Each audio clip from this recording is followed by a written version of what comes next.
Hello, students. In the last session, we have seen the first two parts of Glimpses of the Past. As discussed, this chapter deals with the historical events that took place in our country.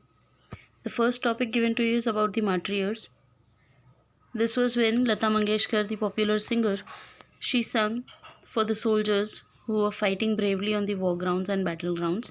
The second topic was about company's conquest, where the Indian kings and princes, they were dethroned by the Britishers and the colonizers. Today we'll begin with the third topic, that is the British rule. This was between 1765 to 1836. Here religious leaders preached ideas like untouchability and child marriage. If we talk about our country, we did not have a very good historical past, or we can say we had n number of social evils that we had to deal with at that time. This part is something related to the same. Here it is said that religious leaders, मतलब के जो धर्म गुरु होते हैं, they used to teach about untouchability and child marriage. They used to profess and they used to promote untouchability. वो लोगों को सिखाते थे ये चीज़ें, और चाइल्ड मैरिज करने के लिए भी मोटिवेट करते थे और प्रोवोक करते थे. Anyone who crosses the seas loses his religion. This was said by one of the religious gurus. You can see him dressed up. He says that anyone who crosses the sea loses his religion. मतलब कि अगर नदी पार करके दूसरी तरफ जाते हो आप, तो आपका रिलीजन नहीं रहता है आपके साथ. All the misery in the world is due to women. Another orthodox person said that all the misery, that means all the problems, all the sufferings were due to women in the world.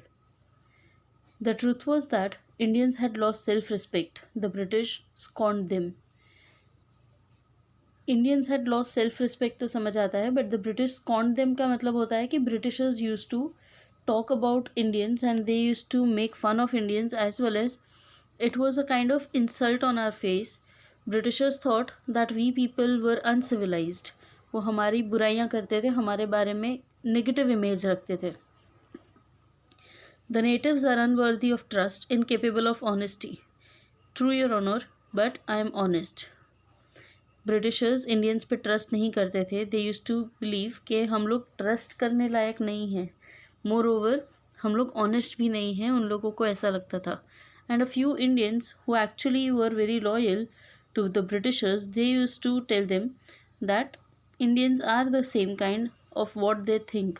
पर वो लोग वैसे नहीं हैं, वो लोग honest और loyal है. उस टाइम पे अनएम्प्लॉयमेंट भी ज़्यादा हुआ करता था, लोगों के पास काम नहीं था.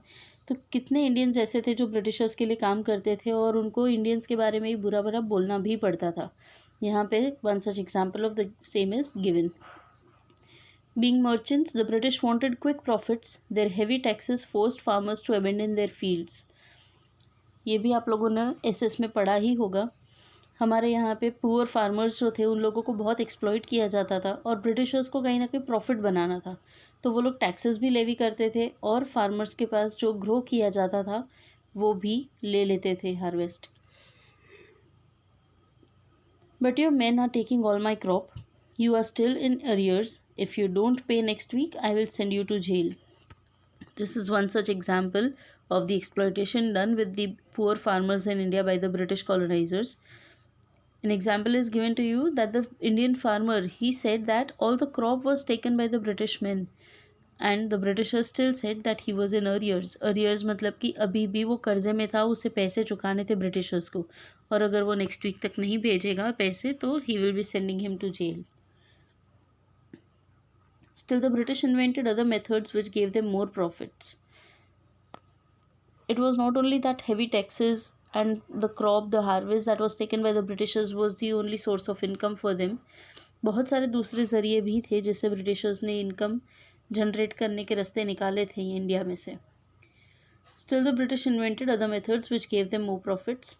The goods manufactured in England should not have any import duty when brought into India.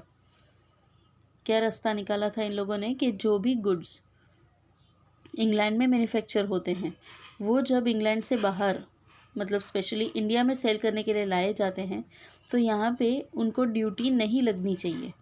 Duty नहीं लगना मतलब कि टैक्स नहीं लगना चाहिए. अगर टैक्स नहीं लगेगा तो बहुत ज़्यादा गुड्स इंग्लैंड से इंडिया में ये लोग ला सकते थे easily. Good idea. The East India Company's laws began to cripple Indian industries. अब क्योंकि इम्पोर्टेड गुड्स ईजीली कंट्री के अंदर आने लग गए थे बिना टैक्स के या प्रॉफिट ऐड किए, इंडियंस को ये सारे गुड्स बहुत ही ज़्यादा चीप रेट पे मिलने लग गए थे और लोगों को इम्पोर्टेड गुड्स का क्रेज़ था। बिकॉज ऑफ दिस कहीं ना कहीं इंडियन इंडस्ट्रीज़ जो थी, हैंडीक्राफ्ट इंडस्ट्रीज़ वगैरह जो थी, वो सब बहुत जल्दी बंद होने लग गई थी। Inevitably, famines followed. Between 1822 and 1836, 15 lakh Indians died of starvation.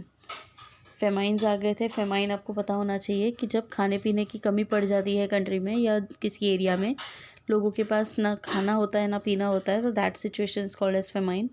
और 1822 और 36 के बीच में ये फेमाइन्स जो आए थे उसकी वजह से 15 लाख लोग मारे गए थे। The British policies ruined the expert artisans and their business. Expert artisans का मतलब होता है स्किल्ड या ट्रेंड पीपल जो एक काम में बहुत एक्सपर्ट होते हैं। ब्रिटिश इंडस्ट्रीज़ और पॉलिसीज़ की वजह से कहीं ना कहीं इन सब चीज़ों पे भी बहुत असर हुआ था और इनके काम बंद हो गए थे। The next episode here is Ram Mohan Roy. Ram Mohan Roy was actually a social reformer और उन्होंने काफ़ी एफर्ट्स डाले थे हमारी सोसाइटी को चेंज करने के लिए। The time period given to you is 1772 to 1833. Ram Mohan Roy, a learned man from Bengal, understood what was wrong with the country. Let us not despise ourselves. Our ancient culture is great and we are capable of greater achievements. We must first reform our society. Superstitions have been ruining us. Ram Mohan Roy ने बहुत अच्छी बात कही थी। वो बंगाल से थे basically और उनको पता था कि कहाँ कोई भी चीज़ इम्प्रूव करने की ज़रूरत है कंट्री में, और इसीलिए उन्होंने बहुत सारे लोगों को अवेयरनेस स्प्रेड की थी। उन्होंने कहा था कि हमारे कल्चर में कोई ख़राबी नहीं है, हमारा कल्चर बहुत ही ज़्यादा अच्छा है, हमारा एंशिएंट कल्चर जो है वो काफ़ी अच्छा है, ग्रेट है।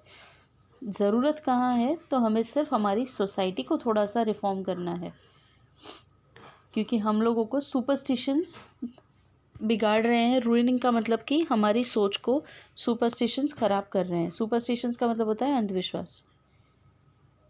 He told his wife Uma, cows are of different colors, but the color of their milk is the same. Different teachers have different opinions, but the essence of every religion is the same. He was attracted by science and modern knowledge. Knowledge should be practical and scientific. He crossed the seas and went to England to see what made the British powerful. There he told them, "We accept you as rulers and you must accept us as subjects. But you must remember the responsibility a ruler owes to his subject." He started newspapers, but the suspicious British stopped them in 1823. Ram Mohan Roy के बारे में ये बहुत short में काफ़ी अच्छी बातें बता दी है।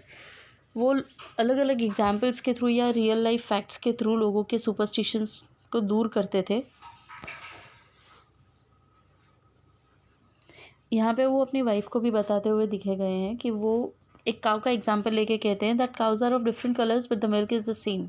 सो even human beings are of different colours. Racial example दिया हुआ है यहाँ पे, but still we all are humans at the end. तो ये डिफरेंस नहीं होना चाहिए। Moreover he never minded Britishers ruling India, but उनको सिर्फ इतना था कि अगर रूल कर रहे हैं, अगर कॉलोनाइजर्स कंट्री पे रूल कर रहे हैं, तो उन्हें अपनी रिस्पॉन्सिबिलिटी अथॉरिटी के साथ साथ भी पता होनी चाहिए। It should not be one sided that only they keep on exploiting the wealth of the country and they do not pay back और they don't take care of the people of the country. The next episode is oppression. Oppression means when someone is tortured or when someone is not allowed to do what he or she wants, that is oppression. This was the period of oppression, that is 1765 to 1835.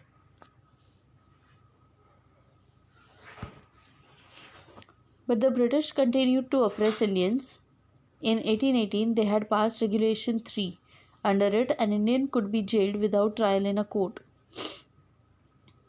One such example of a very harsh oppression is given to you.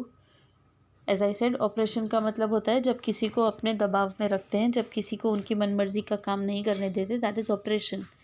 तो एक example जो दिया हुआ है कि Indians were not allowed to defend themselves. Britishers जब चाहे तब उनको जेल में डाल सकते थे और वो लोग अपने अगेंस्ट कोई ट्रायल भी नहीं चला सकते थे Indians. All the time British officers in India Drew big salaries and also made fortunes in private business. Britishers पैसे कैसे कमाते थे उसका दिया हुआ है आपको। उन लोगों ने यहाँ के काफ़ी वेल्थ बनाई। फॉर्च्यून बनाना मतलब कि काफ़ी अच्छा करियर बना लेना। By 1829, Britain was exporting British goods worth 7 crore rupees to India. Governor General Bentinck reported back home, the bones of cotton weavers are bleaching the plains of India.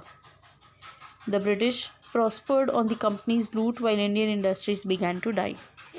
This shows कि हमारे यहाँ पे जो handicraft industries थी, handloom industry थी, जो viewers थे, उनका पूरा मार्केट ब्रिटिशर्स ने डिसरप्ट कर दिया था और उनकी हालत बहुत ख़राब हो गई थी।